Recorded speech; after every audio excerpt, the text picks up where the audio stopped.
Before we jump in, a note on the content of today's episode. This podcast is created for adult audiences. We advise listener and reader discretion for discussion in this episode about sexuality, sexual assault, and pornography. Please take care of yourself and don't hesitate to ask for help if you need it. If any of the content in this podcast has brought up anything for you, please speak to somebody that you trust.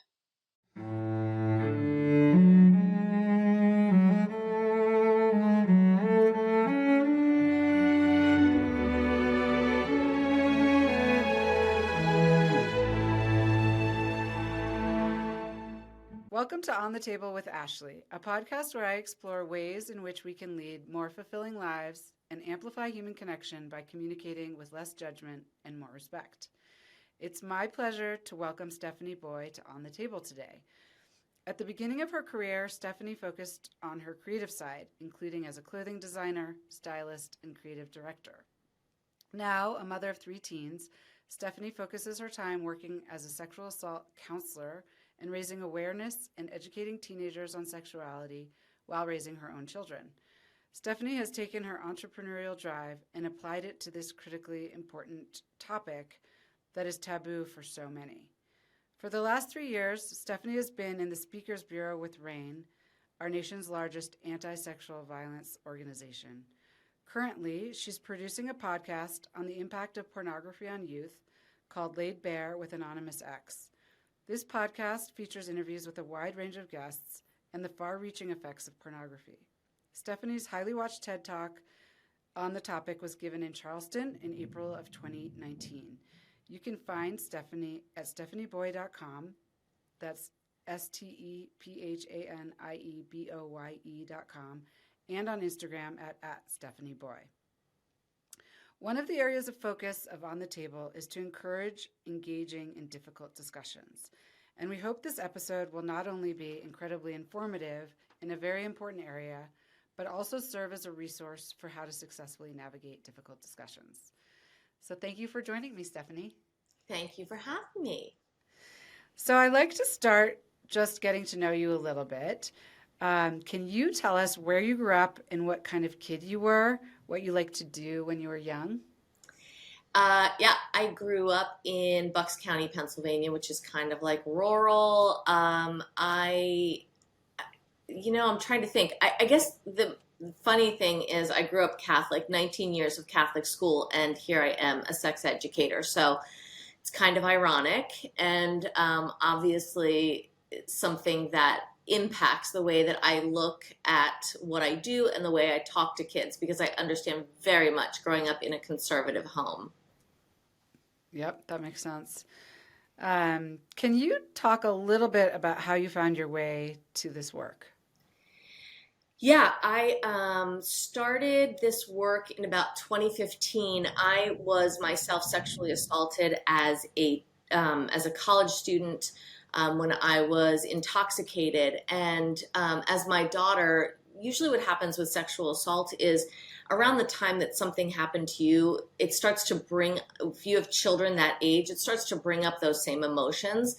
So as my daughter got to high school, I just had this like panic inside of me that I didn't want her to be drinking when she was out at parties because I knew it made her vulnerable. And she was like, seriously, Mom, are you going to stop talking about me drinking? And I was like, listen, this is what happened to me. And at that same time, I was like, I think it's time that I go and I become a sexual assault counselor, which was something I always wanted to do. While studying to get my certification, I had to work with a SAINN nurse, which is a sexual assault nurse examiner. And I had asked her by chance during a break, what percentage of the survivors have been drinking when they were sexually assaulted. And the number, she said, was like 90 to 95%. And I thought that was really shocking.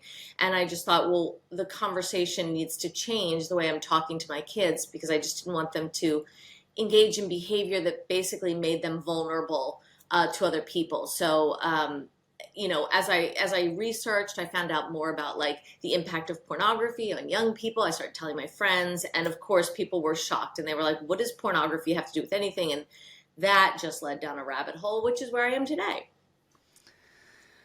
Wow, that's a lot. Sorry, that's the really brief version. Um, well, and it's stuck, and it sounds like it's something you're going to be doing the rest of your life, I think. So, For sure. really important work. Okay, well, let's dive in. So, since discussions about sex, pornography, and sexual assault remain taboo in so many places, can you begin by talking to us about why it's so important that we have this discussion, both as adults and with our children? Yeah, I mean, honestly, no one is invested in your child's future like you are. You are your child's best advocate. You have their best interest at heart. They say there are like four places where kids get information. They either get it from their friends, they get it from sex education, they get it from their parents, or the most likely today is that they get it from pornography. And it's just so easily accessible, and the messaging is so twisted and extreme that, I ask my kids all the time in my classes, like, if you had a question about sex, where would you go? And they all say it's no longer their friends. It's not obviously a guardian. They never learned anything from sex ed. So they go to pornography. And so I think if you care about your child and you understand what pornography is today, you realize that the best place that they can get their information, and what I always advocate, is for you being the primary and preferred sex educator for your children. So is the reason they're going to pornography to like figure out what to do? Is it that basic in the first Well, place? I think in the age of Google, we no longer, like that's our first place that we go to find any information. So it's just sort of now a natural habit, that we used to ponder stuff like, oh, what year did, they land on the moon? Well, we don't do that anymore. We go to Google. In the same way, our kids go like, I heard the word blowjob on the bus. And so the first place I'm going to go is Google. But when you go just to images, like, okay, here's the reading of what it is. If I click on images, you can find it. Unfiltered computers, you'll find pictures of all of that. Yeah, so it's just so accessible, and then it So probably just takes them down like a rabbit hole. absolutely.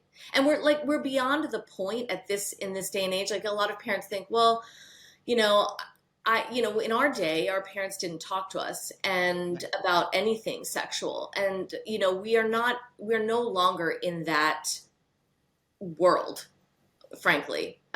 We just don't have the freedom to not talk to our children anymore because there's so much information. And even if they are not looking for it themselves, my kids have told me how they were walking through the hallway in elementary school and someone airdropped a video that was porn to them. So they're finding it somehow, and it's really important that we are in there. We have a foothold as a parent before pornography has a foothold in teaching them anything about sex, relationships. Okay, so let's dive into pornography. So, if you could give us some statistics, and I know that it's extremely young when kids start looking at porn. I don't know if there's a difference between boys and girls, but maybe you can start by sharing that and then get into a little bit of why it's so destructive and creates such a bad beginning for a sexual life and experience. Sure. And just for your listeners, I mean, this information can be triggering, and it is graphic, it is frank, and oftentimes it's hard for parents to hear. So I just do preface everything that I say with that.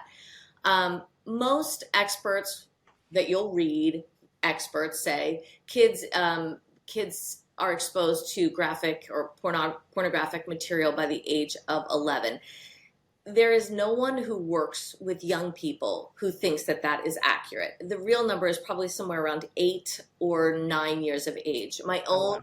child was exposed at 6 years of age by their 6-year-old cousin, who was shown it by their 12-year-old brother. So, I mean, and that was, I don't know, 10 years ago. Anyway, so kids are exposed in a number of ways. Obviously, like I said, through airdropping, through games, video games, private chats with kids, things like that. Twitter is a huge way that kids are finding pornography, and it's damaging. Why is it damaging? Because most pornography, this takes a little bit of an explanation, but we know when we go on Amazon that if you're looking for a vacuum cleaner, you will find the most recommended vacuum cleaner. We all know how to search for the best of something, and we know that the analytics and the algorithms are presenting us with whatever is the highest, best of anything that we're searching. So if a kid hears about Pornhub, which they all do, and they go on there just to search out a certain term, what they're being fed in those initial 12 or 15 thumbnails is what the algorithms have shown is the most in the most demand by the viewers. Who are the viewers? The people who go back 3 times a day, every week. So as a person sees pornography, they escalate into more graphic, more violent, more whatever. It has to up the experience for them, like almost like a drug. So when an innocent kid goes on there, what they're seeing is what somebody who is more regular porn user is seeing, because that's what the algorithm feeds the main page of a particular porn website. And there are, I think, 34 million porn websites out there. By the way, there is a company called Bitdefender who, in their study of their cybersecurity, they found that 20% of all porn traffic is going to children under the age of 10. So that gives you an idea that even the experts are wrong. If 20% of all porn traffic altogether, 34 million websites, is going to children under 10, it is not an 11-year-old who's the average porn, the average age of porn exposure. I mean, I just have to stop you right there. So I'm just trying to take in all of this information. And we had talked a little bit before. I had read Peggy Orenstein's Boys and Sex, and I saw her speak at an event. And she talks actually and writes about pornography and how you need to talk to your kids about it. But there's nowhere near this kind of data. Why is it so hard? Like, why is this the first time I'm hearing all of these details as a mom? Like, where should we be getting it, and why are we not getting it? Well, I think for most people, it's easier and more digestible when you hear anecdotal stories relating to this. And I think Peggy Orenstein does a really great job of that. She has a lot of anecdotal experience. And the book that I'm writing, frankly, has a lot of anecdotes from my college students. I think the data is scary. Even in this interview, I could be accused of giving you a fire hose worth of information that scares a lot of parents into inaction. It may make some, move into action, but it may make others paralyzed. There's a lot of things going on in the world that impact our children. And the last thing we want to know is like, this could happen. And I say that because I think I almost was one of those people that I thought I protected my children. My children went to Catholic school, and I was like, well, there's a little bit of a filter with the fact that they're in a Christian school, it won't be as prominent. But what I know today is that pornography does not discriminate. It doesn't discriminate between the young, the old, the religious, the atheists. It doesn't matter. The exposure is there, and the curiosity of kids is always the same. It's always been there. And there's no. That's the one thing is there is no shame in it. And if we can remove that shame and the fear, we'll get to a place where we can have really great conversations with our kids that are really relevant to their experience. So I want to get into both a little bit deeper on the harms of pornography. So you've talked about, obviously, this idea that when a kid who has not experienced pornography goes to one of these websites, because of the algorithms, they're getting served up what somebody who goes there regularly Or extreme does. So that's obviously extremely concerning.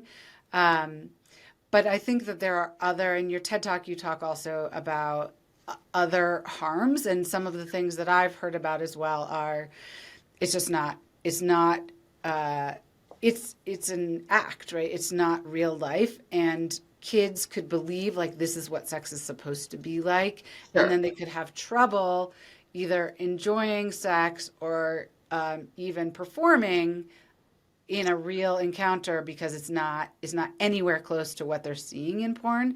So that's one of the things that I've heard a lot about.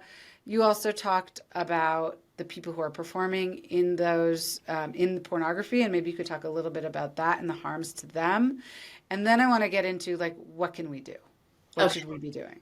So, all right, let's start with the harms that pornography creates. First of all, pornography is not a realistic depiction of sex in any way. Um, Anything from the angles that they use, the what looks good on camera versus what is realistic. And so I could go into that, but I think it's maybe a Yeah. little bit graphic. It's just that, size of genitalia for male and female porn actors is exaggerated. It's an exaggerated version of what a body looks like. Female genitalia could also be very sort of uh, let's just say it's one specific look that they have, which varies from what other people have. So all of these ideas of these perfect bodies with enlarged or extreme size, secondary sex characteristics, they make the person who's watching it feel bad. And there's a lot of body dysmorphia that comes from people who watch pornography. I can tell you a really brief story is about a young man who literally watched pornography from a young age, saw the men with these large penises and perfect abs and things like that, and assumed that he would look like that when he grew up, only to realize that when he grew up, he was actually a smaller framed person, thin, and didn't look like that. And it led him to a lot of body dysmorphia to the point where he wasn't even able to maintain a relationship because he felt as though there was no reason why any girlfriend that he got would want to have sex with him because he wasn't desirable. I mean, it completely destroyed everything about his interpersonal sex lives. So body dysmorphia is a big problem with people who view porn. The expectations from your partner are also extreme as well because, as I said, what you need to understand is when you see something, especially if you're young, and the first experience you have of sexual arousal to explicit material, let's just say that what you're exposed to is two women and one man in a sexual act. That sets what we call your sexual template. So therefore, whenever you are seeking sexual gratification later on, it's sort of, if you keep watching it, let's just say, it sets that sexual template at two women and one man. And so that's what becomes arousing to you. And this is why what they say now that like vanilla sex is no longer appealing to a lot of people who watch porn because they've seen more extreme things and that becomes their expectation in their own personal sexual encounters, if that makes sense. And are the percentages of boys and girls looking at porn the same or are they different? No. It's approximately 70% male viewership and 30% female viewership. And to be clear, it's said that only 10% of people become addicted to pornography. And I think that number's probably not right.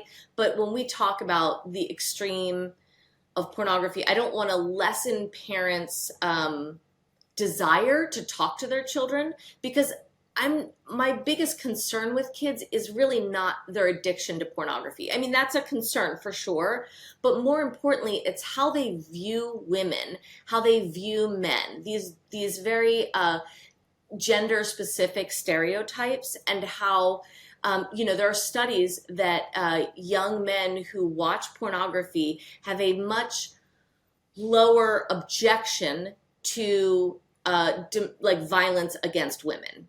So they've shown that in studies that that exposure, that continuous exposure to pornography, which is graphically aggressive and domineering and misogynistic in general.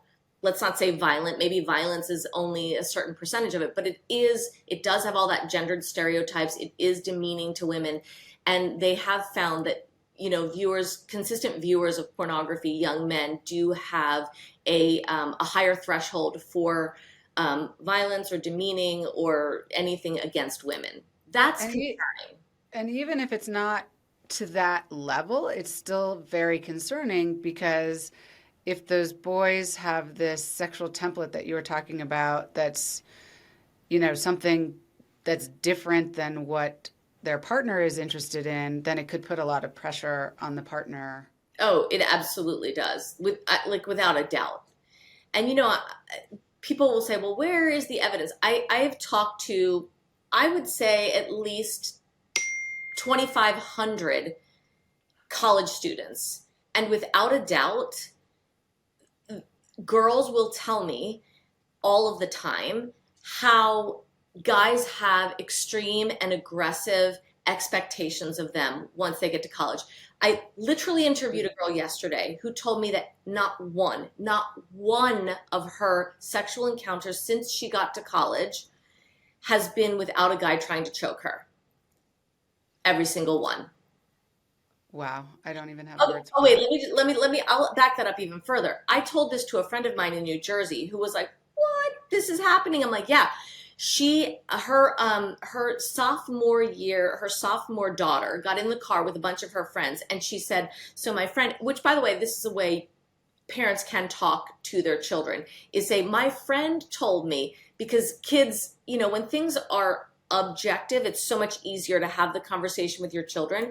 But so she said, I was talking to my friend and she told me that, choking is common in, hookups with guys these days. The daughter and all of her friends, sophomores in high school, said, yes, we have all been choked by a guy. Wow. Wow. This is a lot to take in. It's a lot, but this is the canary in the coal mine. I hate to say it, but it really is important. If this doesn't make parents go, okay, I need to have these conversations, yeah, then nothing will. So, Stephanie, let's move from that.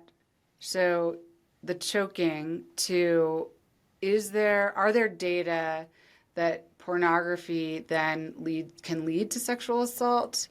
I know you have an expertise in this area as well. And I just don't know is there a link, and what is the link between pornography and sexual assault? All right.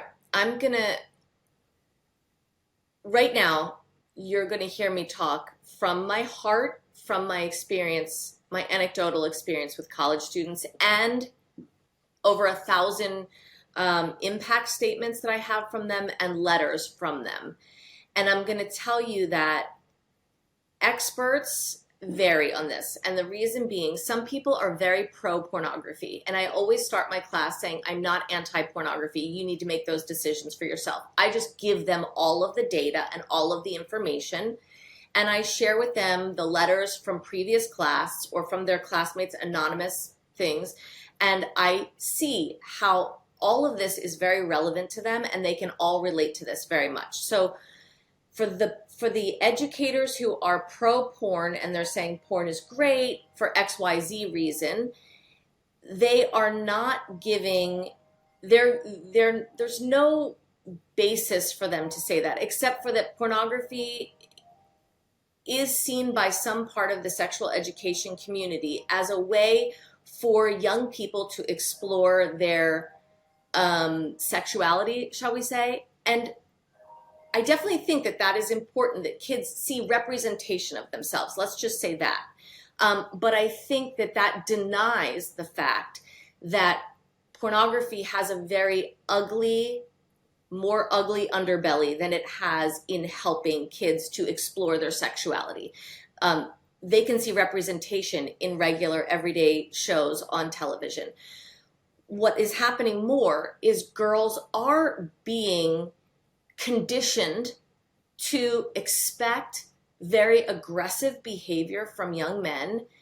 Girls are asking girls are asking also for this type of sexual encounter with young men when they have difficulties performing. And what happens when someone is exposed to pornography over a long period of time, they have difficulty, young men, we're talking high school and college, they have difficulty um, finishing the act of sex because they're very conditioned to what they see in porn. And most human beings cannot live up to what is in porn, right?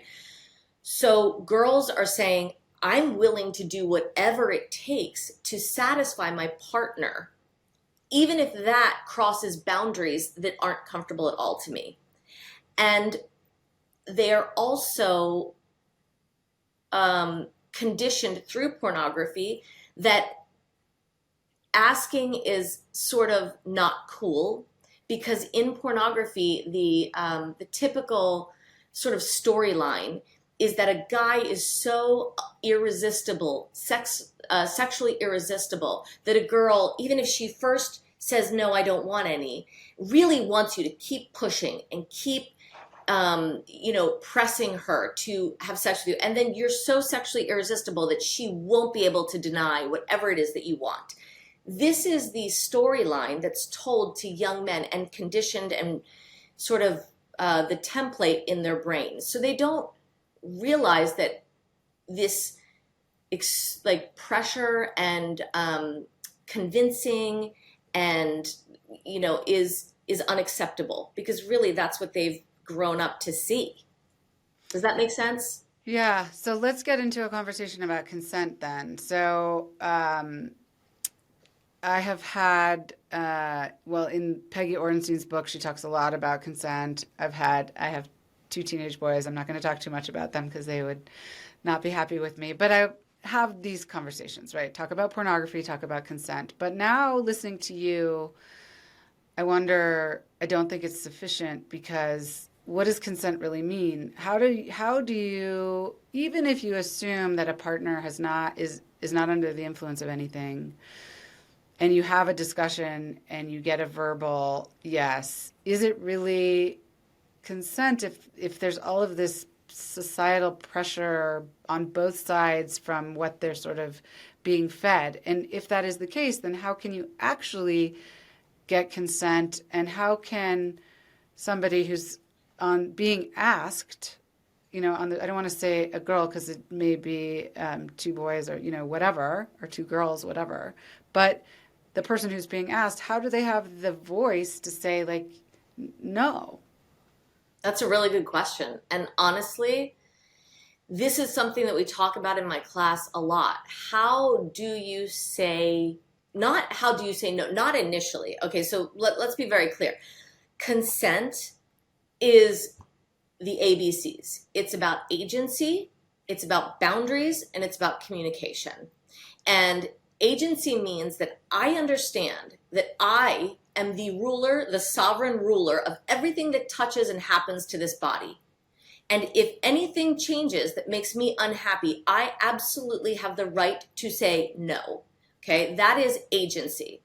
I am controlling all that happens to me. The second is boundaries. You have to know what your boundaries are. Sometimes, and this is what I hear, sometimes girls are surprised by what somebody springs on them in a hookup situation. So I think, it would be important for parents to understand that some of the things that are asked of young ladies or young women or even young men, for them to understand that this is the things that could happen or could be suggested. Now that's a really awkward conversation.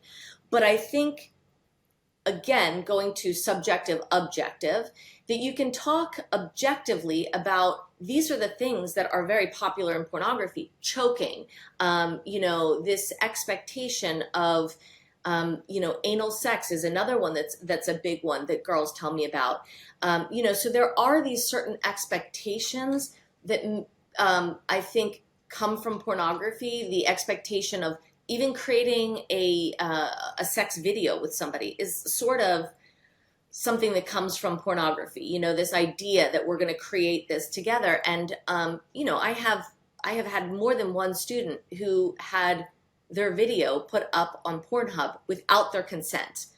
The removal of condoms, things like that. There are all of these things. So understanding what is happening really helps parents to be able to kind of have these objective conversations with their children and say, you have to be very clear about your boundaries, what it is you want. And do you even want to have sex? You don't have to have sex. That's the one thing. It's this expectation, even from Sex Education, the show, which I love, that everyone in high school is having sex. You don't have to. In fact, that's actually incorrect to assume that most people in high school are having sex, because they're not. So understanding those boundaries. And so then I want to make sure I got the ABCs: agency, boundaries, and what is C? Third is communication. Okay. Understanding how to have conversations about this, which really comes from, and what's really good, and like I said, I have some issues with comprehensive sex ed. I definitely have issues with sexual risk avoidance curriculum, which is the two sides, the abstinence only and the comprehensive sex ed.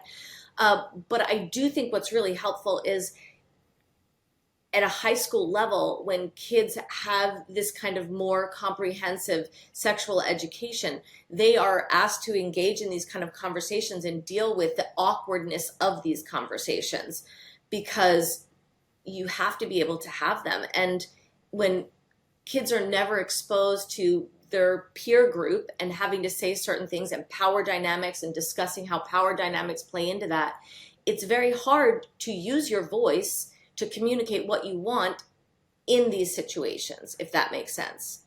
So there's agency, boundaries, communication.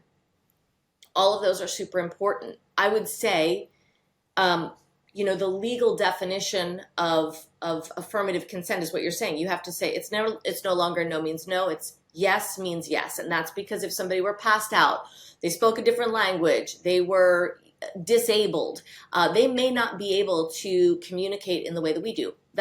So what we say is affirmative consent. That means yes, and only if you get a yes are you able to do certain things, right? Most people you will hear that are sexuality educators will say that is the low bar. Why do I say that's the low bar? Because it is the legal definition. I am legally stepping over this line. That's not enough.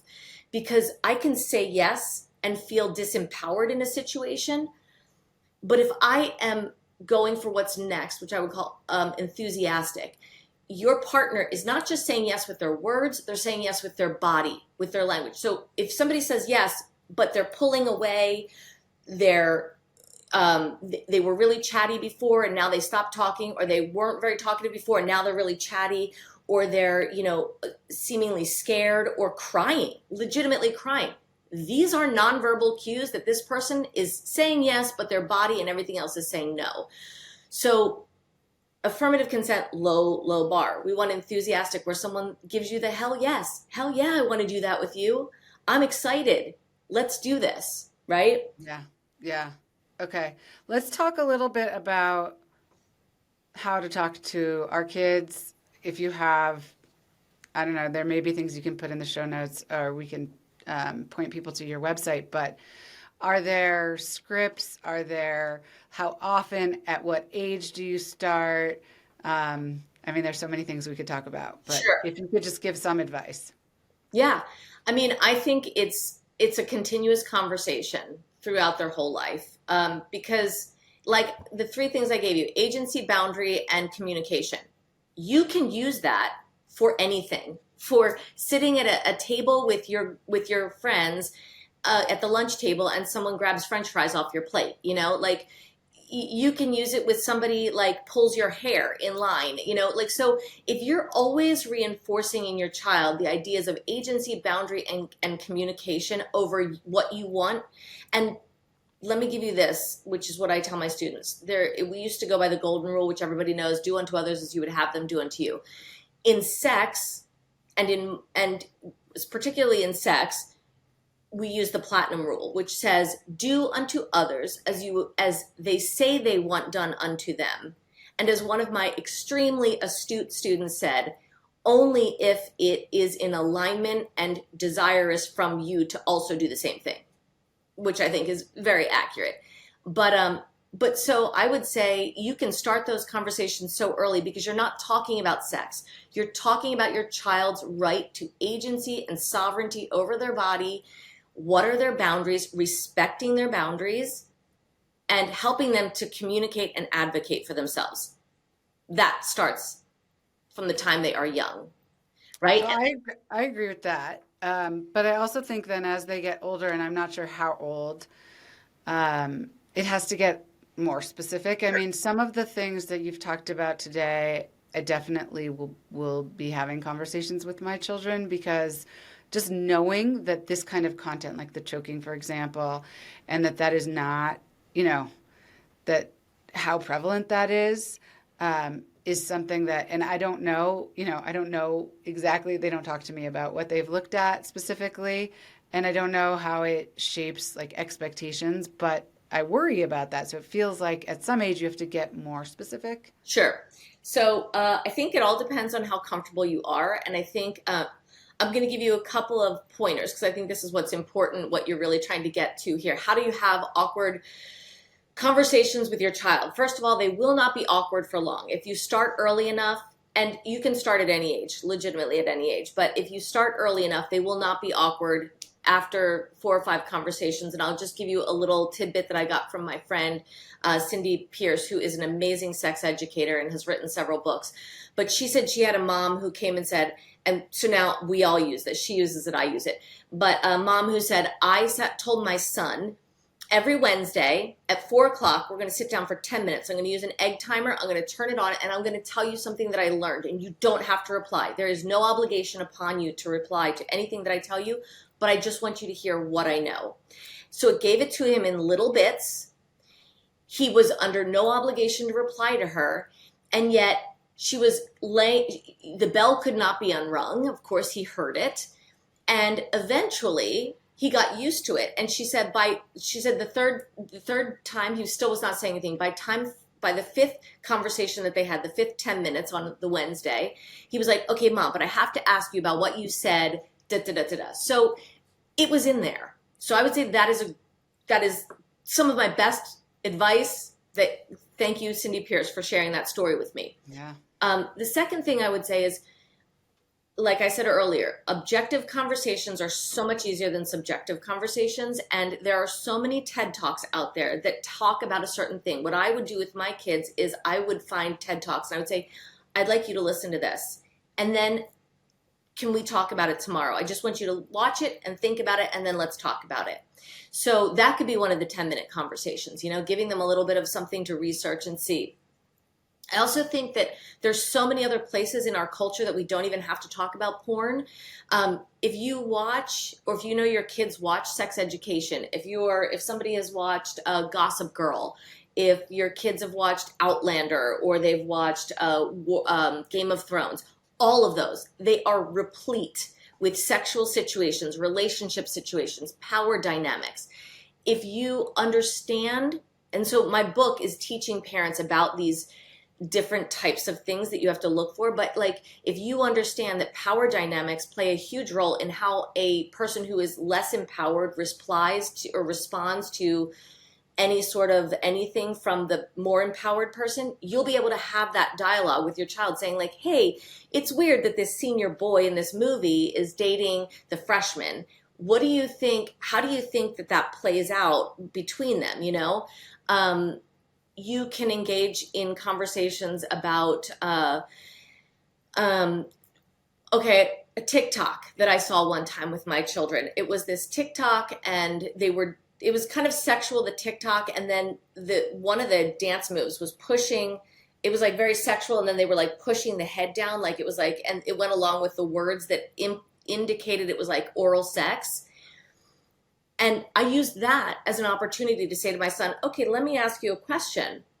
If someone, again, keeping it objective, someone pushes their partner's shoulders down, indicating that they would like oral sex, is that, if the partner does what they say, is that consent? And he was like, well, I would say yes. And I was like, I'm so glad we had this conversation because that is not consent. Consent has to be freely given. And when you indicate by this, or like being angry because your partner won't do something with you. That is actually that you're using persuasion, tactics of persuasion to get your partner to do something with you. That is not freely given consent. So having that conversation, we weren't talking about him at all. We were talking about TikTok. That's a Yeah. great way. Do you think that any sexual education in schools is worthwhile, or does it Yeah. need to be completely revamped? And how like what's the skinny on that? I think it needs to be revamped.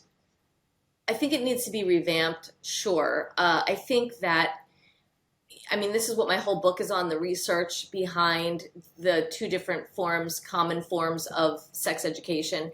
And both of them have an agenda that I don't think is, one is a very progressive agenda and one is a very Christian-based conservative agenda. And I don't think either one of them serves the largest majority of kids.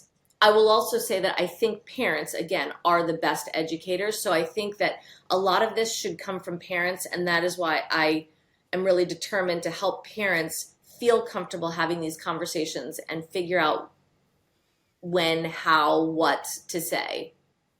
Are you going to talk about that on your podcast, like advice for parents? We do Or talk about that. We actually, my podcast, so I had a podcast that was because parents didn't know a large amount of like how porn impacted their kids. And I think there are 30 episodes of Laid Bare with Anonymous X. It's a great podcast. It's super insightful for young people, and there's a lot of experts on there.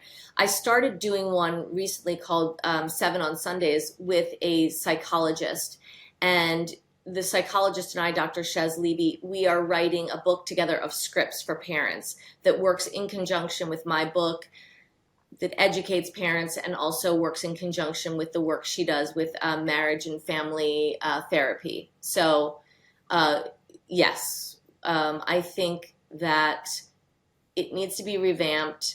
It's very important to have in school. There's some things that school and being around your peers offers that you can't get from your parents. But I definitely think the parent aspect has been lacking just because we don't have a history of talking to our kids about sex. do you have any data or statistics on what percentage of parents talk to their kids about sex and porn and these topics? I think it's probably, I couldn't recall exactly. I could probably send it to you, but I think it's probably somewhere around 25%, maybe 30. I think 30 would probably be the max.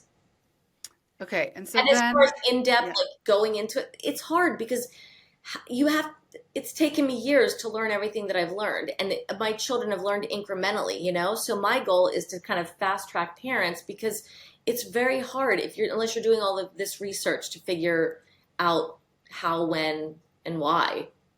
Well, and I think it's extremely hard as a parent to keep on top of everything. So we have sexual health, mental health. I mean, there's so many things as parents that we're dealing with and that our kids are dealing with social media and body dysmorphia. And I mean, the list is so long. So I do think having tools and,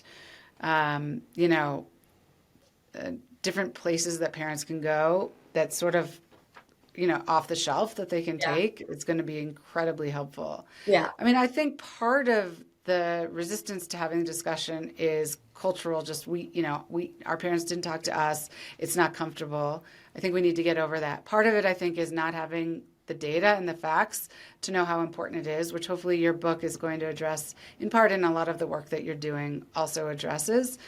But it is a little frightening, like how it seems like a big divide. Like, how are we going to get parents, how are we going to get parents there expeditiously? Because it sounds like we don't really have time to waste on this. We don't. I hope the book gets them there, but I will also tell parents and hopefully inspire them by Harvard University has a forum called Making Caring Common, where they work a lot with young people. And one of the things they found is that young people, by and large, want their parents to talk to them more about these topics. So even though it seems really awkward, I think that ultimately, like, kids do appreciate it. I don't know that probably anyone has as much insight on their children's lives and what is happening in their like exact world than I have with my kids, who tell me things that I'm sometimes like, I'm holding my breath. But I think that for me that's preferable to not knowing, because with experience you can help them navigate these tricky situations that their friends are equally clueless about. Yeah. Is there any evidence that when parents have these conversations, outcomes are better? And what I mean by that is that kids are practicing these ABCs so that they feel like they have autonomy over their bodies and themselves and the decisions that they're making, feel good about the decisions that they're making, that they choose to make in terms of like a sexual encounter, reduction of sexual assault, any and all of those areas? There's evidence and statistics to back up that kids who are educated about sex they have a later sexual debut. Their sexual debut comes at a later time, and also that they engage in less risky sex in general. I think, like all data, you have to question who's put it out. I know that that's true. I think that they use that to say that, comprehensive sex ed is the best option for kids. And I do think there's so many amazing things about comprehensive sex ed. I'm definitely not trashing that. But I think that comes from a sex education at school, but also at home. And I think that it could be better, because a lot of the things that they'll report in there is like, the outcomes are better, it's less risky. And there is that they will do less risky, have less risky sex. But what do they mean by that? And I think a lot of that is based on the use of condoms, which I have to go back to the fact that in pornography, it is seen as a fantasy and people are not using condoms. So even if kids are educated and scared and use condoms the first time they have sex, that is really all they have statistics on. But long-term usage of condoms is not great. They're not great outcomes. No matter what anybody says, they don't use that statistic, because that statistic kind of negates or maybe neutralizes some of the claims that they make. And that is why I think it's really important that parents are part of this, because, one-time scare from a sex education at school is obviously working for first time using a condom. But what happens after that? We want kids to be sexually responsible for their whole lives. Yeah, absolutely. Okay, here's a little bit of a different question. Can you share with us one of the more surprising interactions you've had in your work where you didn't expect the person or group you were meeting with to understand or agree with your perspectives, and they ended up doing so? I would definitely say that is young men. And I say that because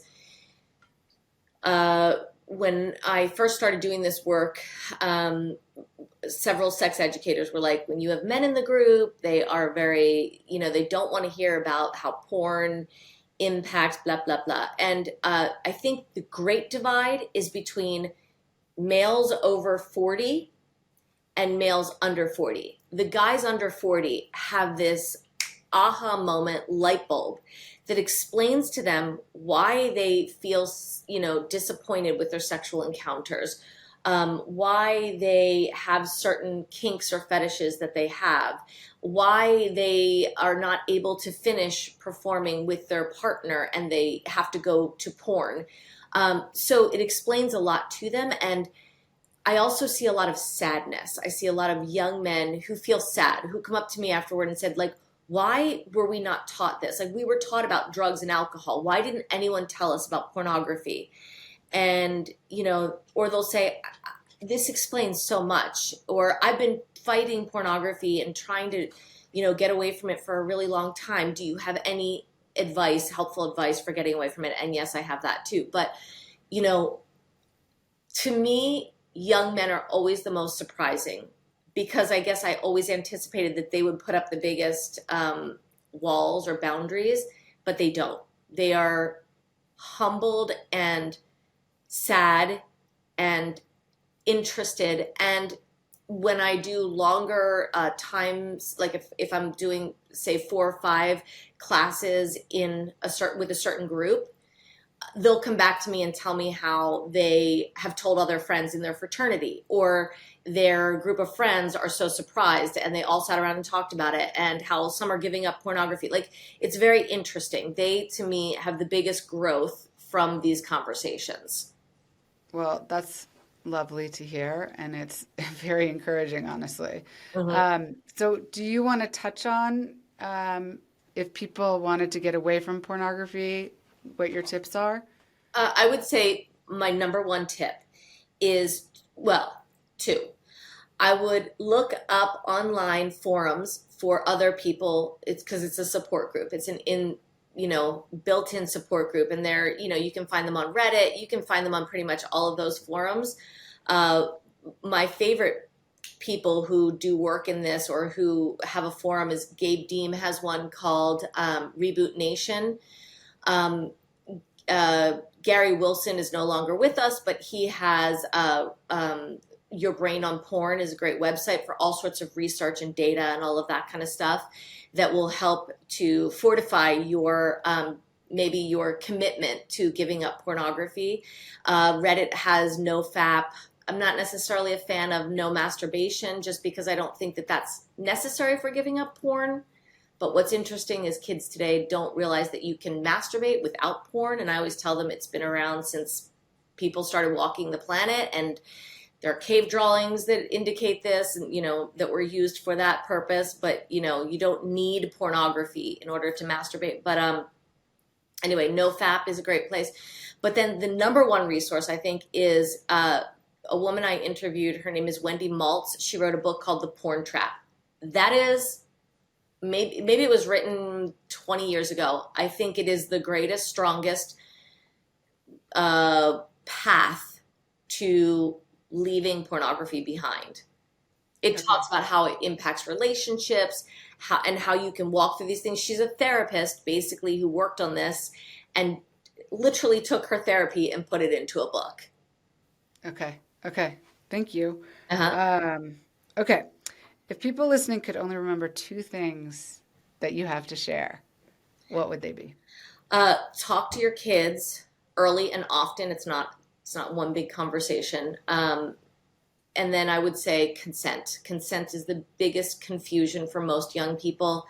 And, by that I would say remember the ABCs: agency, boundary, communication, and that there absolutely has to be consent. Affirmative consent for sure. That's the low bar. Moving Yeah. up the ladder to try to get to enthusiastic or ethical consent. Okay. And let me just ask you if there's anything I didn't ask you that you would like to share that you want people to know.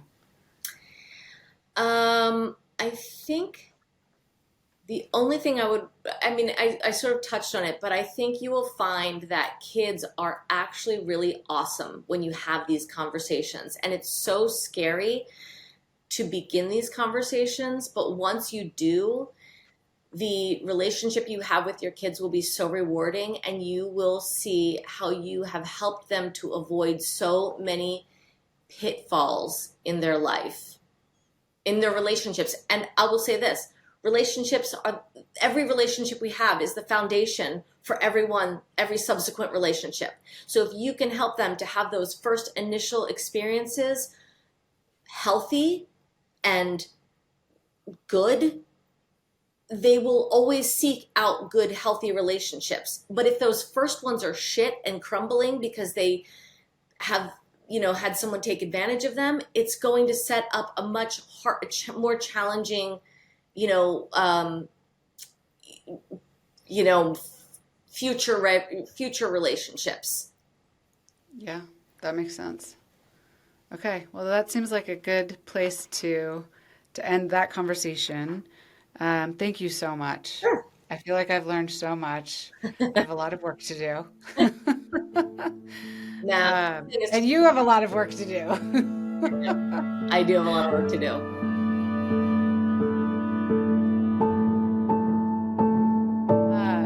So I did want to talk a little bit, it seems like a kind of a funny transition, but about the products that I sent you. Yeah. So I started this podcast to coincide and amplify the brand that I've created, Amatond, which is an everyday elevated tabletop brand with the goal of increasing connectedness among people. So in that sense, there is like a very strong connection with what we've been talking about. And each week I send our guests some of our products. So Stephanie, I sent you 2 of our blue ceramic appetizer bowls, which are hand thrown in Utah. A caper salt balsamic pearls, which are amazing with burrata cheese. And a bottle of Frantoia Murgaglia's award-winning extra virgin olive oil from the Puglia region of Italy. So at the company, we've spent a lot of time iterating on the size and the shape of the appetizer bowl. I don't know how much time you've had to use it, but I wanted to get it just right so you have just the right proportion for olives or nuts or chips or whatever you put out for guests. I never like to have too big of a bowl that you have to either, it's like it looks half empty, or too small of a bowl that you have to keep refilling. So we worked really hard on that. I hope you like it, but we definitely want feedback. And all of our ceramic pieces can go in the dishwasher and the microwave. They're also a great size for snacks, granola, yogurt, whatever. It's really, I think, super versatile. And the olive oil I love, we talked about this a little bit, for its flavor, but also it doesn't pour too quickly out of the bottle, which I think is great, and it looks beautiful. So anyway, love to get any feedback you have. If you've been able to use any of these products so far. If not, we can put them in the show notes, and also any feedback you have to change things, because a big part of what we're doing is iterating on things, because they're predominantly our own design, so we can do that. Yeah, I mean, I will say I have used all of them because my husband and I entertain all the time. And so the silver bottle is just so beautiful. And people are like, oh, what is this? And I'm like, as I said to you yesterday, I'm like, I wish I could like refill the bottle because it's so pretty. And I've gotten so many compliments on it. So I would say that what I love about them is when people come to my house, it sounds strange, but like I can't tell you, I have sold more buckets of Maldon sea salt for Amazon than anyone. And I think that that's what people love about one, coming to my house, because my husband and I are total foodies, so we're always trying different things. And I love those little pearls because they have the same impact of the Maldon sea salt. It's so special and unique that, you know, it starts conversation about food, which is one of our favorite topics besides sex and porn. My husband doesn't even like that topic. That's only my topic. But yeah, they're awesome. Amazing. Thank you so much. Uh-huh. So I like to close every episode asking the same 5 questions to our guests. So hopefully you're game, Yeah. and I'm just going to dive in. Okay, so as we explore in my brand, Amatond, objects can hold a lot of meaning for us and can tie us to the past, enable us to enjoy the present moment more, and even take us into the future. Can you share an object from your life, whether you still have it or not, that holds a lot of meaning for you, and tell us why? What did I like from my past? Oh, okay. Sure. An object from my past that I love is my mom's 70s clothes. I have a really awesome pair of earrings that have like tigers that kind of like intertwine. And I just love the 70s and the 80s. So I wear those all the time. And I think about my mom. I think about her going out, and I thought about how she always seemed so glamorous. And when I put them on, I just have this feeling of being glamorous. That's amazing, and I think we'll need a picture of you wearing those earrings Yeah. to put into the And the episode. Angora sweater that goes with it. It's a total Okay, 70s look. that sounds like a package deal. Okay, can you share a favorite tradition with us? It could be from when you were a child or something you do with your children today, or anything in between. Yes. It could revolve around a recipe or a place you go, just any tradition. So my husband, every birthday, goes around the table and makes everyone in our family tell their favorite story from all of us from growing up. Like, so the kids, so if it's my son, we all have to tell our favorite Oliver story. If it's Kiara's birthday, we all have to tell our favorite Kiara story, which I think really personalizes the relationship that we each have with that person and just makes us all laugh. Because, I mean, half the time we tell the same story and they'll be like, I know exactly what story you're going to say. They'll probably be recited at the wedding too, but you know, they're funny to us and they are emblematic of our relationship. That's a great one. Well, you already said that you enjoy entertaining. So, one of my questions is whether you're in a phase in your life when you enjoy entertaining in your home and why or why not. So, maybe you can just tell us why you love to entertain. And was there a period of time, I've talked with some friends, like there are periods when our kids were certain ages where it was less desirable for some reason. But anyway, it's a topic that I'm super interested in. Okay, I'm going to tell you this is the greatest advice I ever got because I used to never entertain.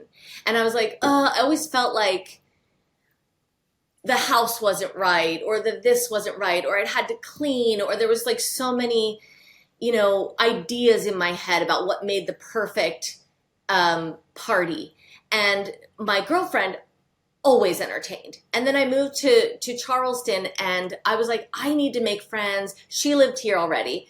And I said, I want to have people over my house. And I said, but you know, I'm just so anxious about it because you literally build up an anxiety when you have that mindset.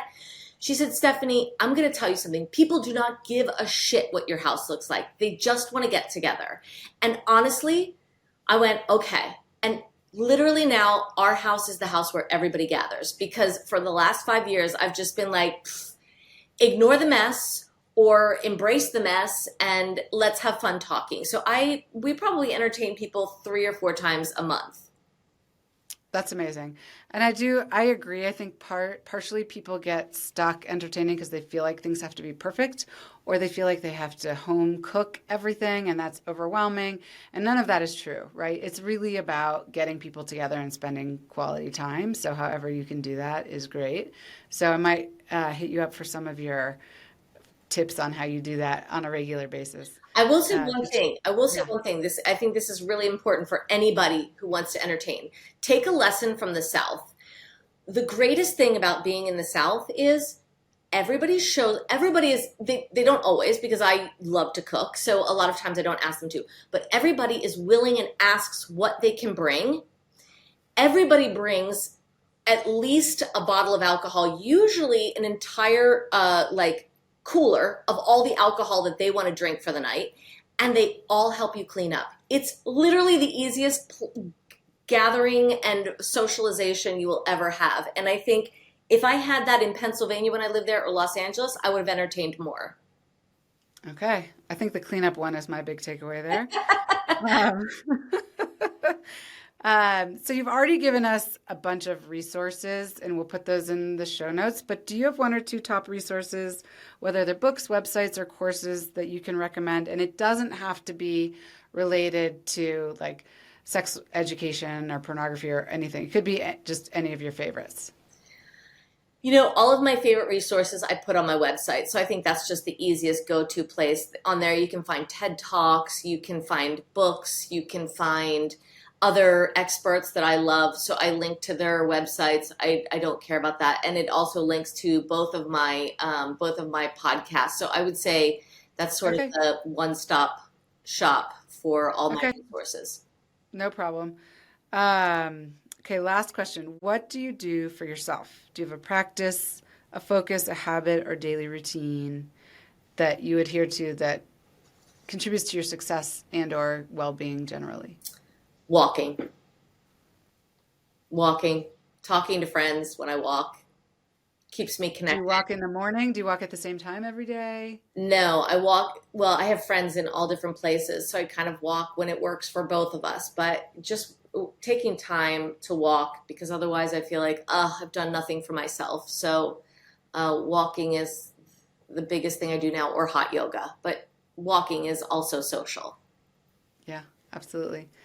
Well, thank you so much for joining me today. Thank It's been you. so wonderful talking to you. I've learned so much, and again, so much to do. Look forward to checking out your new podcasts and episodes. And I'm going to refer everybody to look at your TED Talk and go visit your website Yeah. because we've got work to do. Thank you so much, Ashley. It was great talking to you. All right. All right. Bye-bye. Bye. Bye.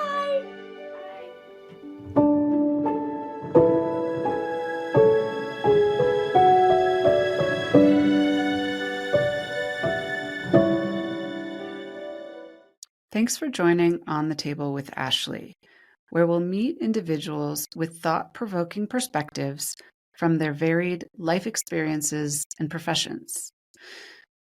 On the Table will cover any topic you or I can put on the table with the goal of increasing curiosity, respect, and understanding while decreasing judgment, even when the issues discussed have sharp and contrasting viewpoints.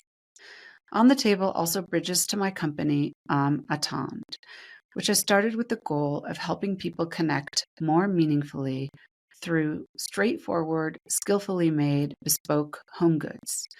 Check us out at amattendre.com. That's AMEATENDRE.com, or on Instagram at Attend. And if you have ideas for future podcast episodes, shoot us an email at reachoutanytime@amattendre.com. Thanks for listening.